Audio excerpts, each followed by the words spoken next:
Haven't done one of these for a while, so here's a quick review of the latest copy of Amateur Radio magazine, published by the Wireless Institute of Australia. It's a member benefit, or you can buy it from news agencies, or at least the better ones. List of contents, various columns, technical articles and general. First of all, we've got an editorial. It's a very long editorial. In fact, you have to go over to page 4 for the continuation of it.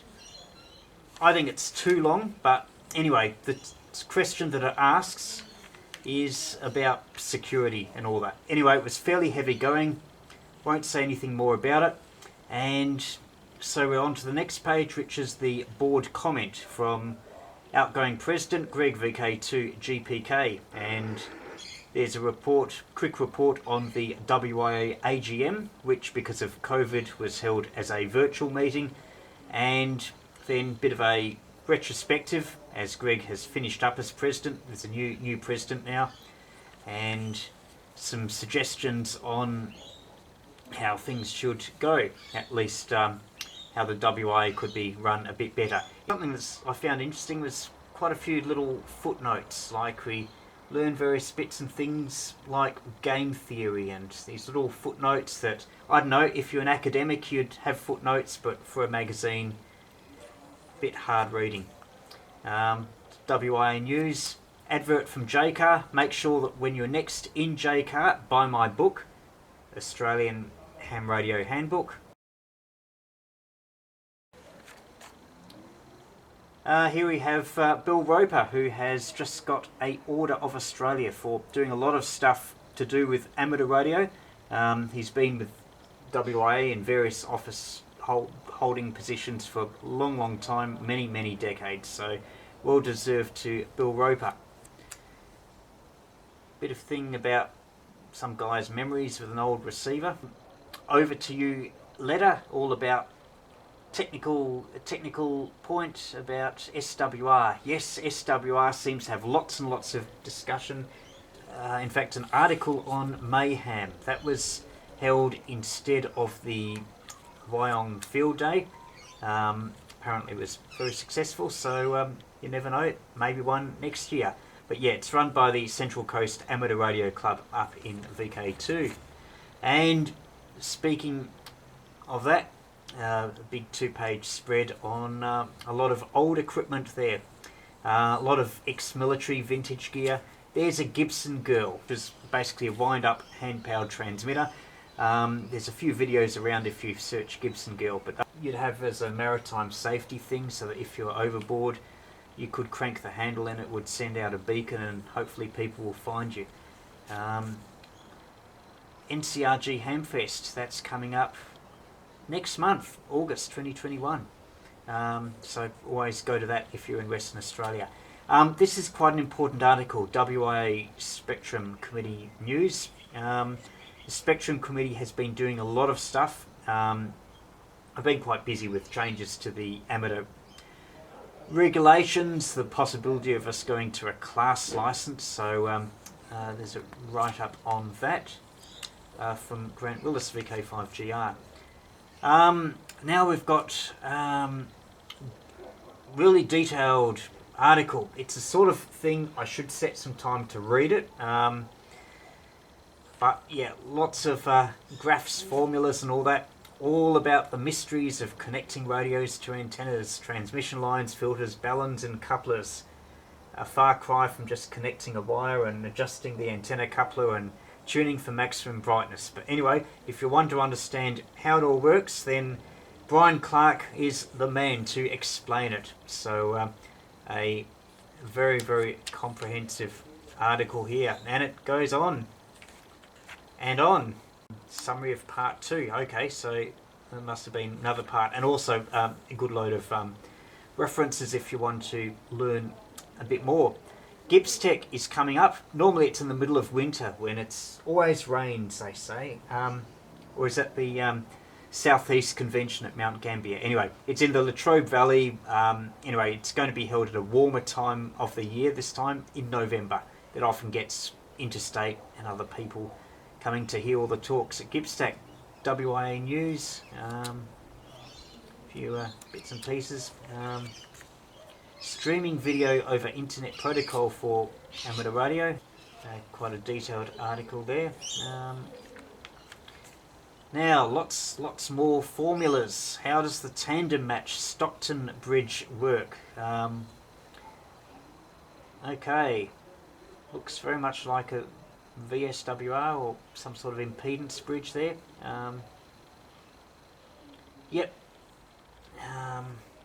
Doesn't need very many parts, just a few resistors, some toroids, and some voltmeter of some description. Anyway, that's by Jim VK3YE. Silent key. HF antenna tuner, VK3AQZ, a very enthusiastic builder.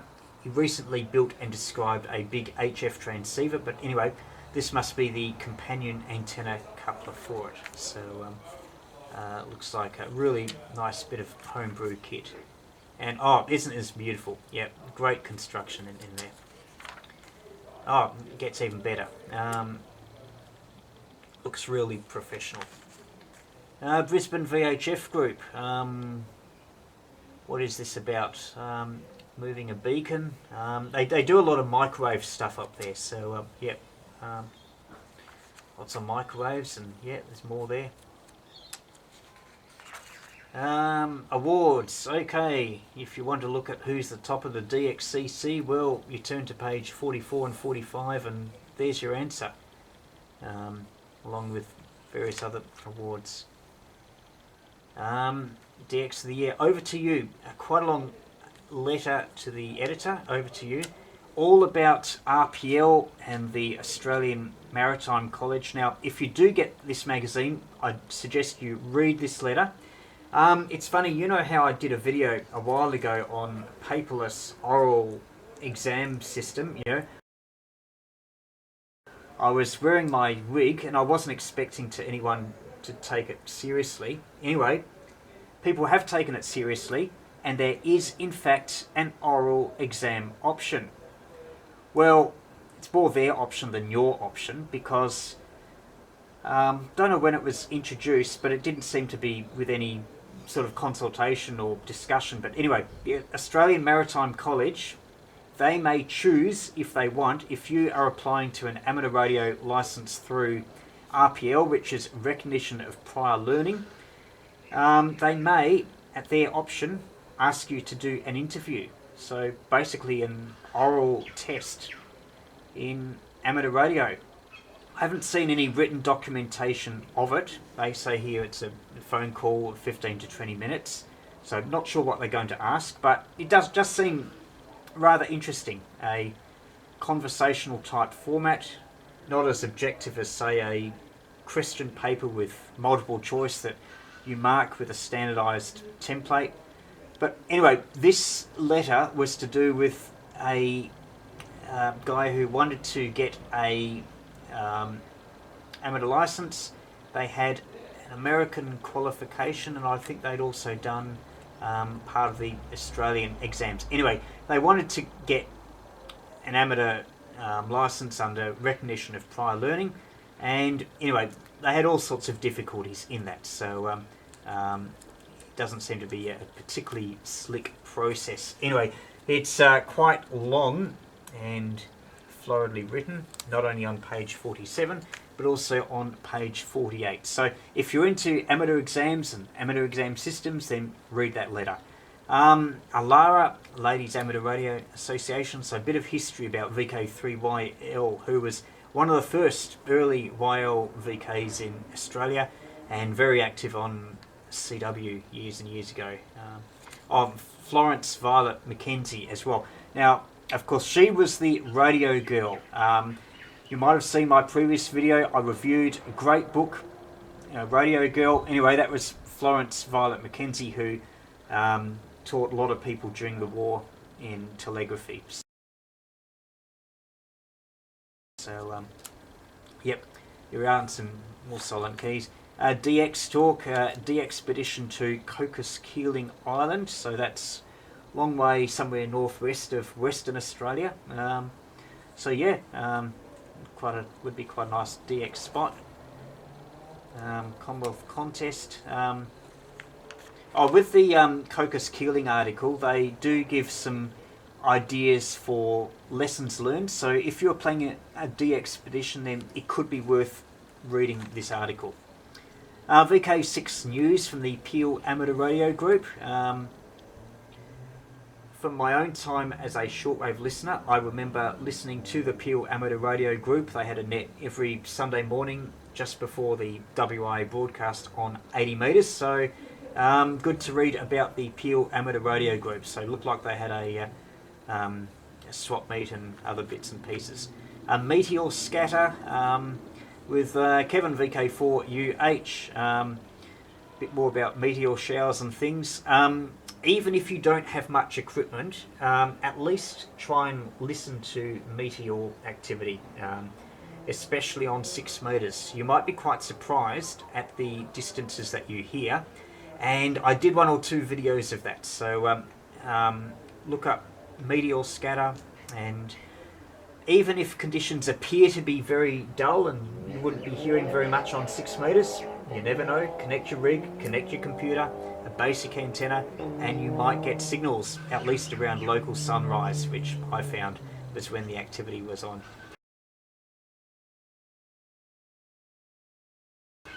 In fact, they talk about the activity sessions here. So, meteor scatter report. Soda and parks, a little bit difficult at the moment. We're in lockdown here in Melbourne. But anyway, when that's finished, we can get out again and try soda and parks and beaches, and also silos of the air. So that's the newcomer, especially if you're going out to country areas. Then a lot of farming areas have their silos by the railway station. So yep, you can activate those.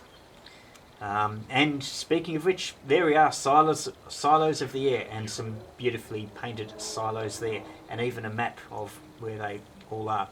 So yep, silent key and some ads, and that brings us to page 64, which is the end of this month's Amateur Radio magazine, and on the back is a ad from ICOM with the ICOM 705 QRP rig. So there we are, hope you enjoyed it. That's Amateur Radio magazine for number 4 2021, which arrived just today, and you can get it by joining the WIA or looking for it in your good newsagents.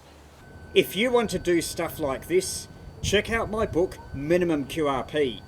It talks about equipment, antennas and operating for you to succeed with low power amateur radio. Or if you want something more detailed on antennas, I've got 2 books, Hand Carried QRP Antennas and More Hand Carried QRP Antennas. All 3 books are available as paperback or in electronic form. For more information, visit my website vk3ye.com or search the titles on Amazon.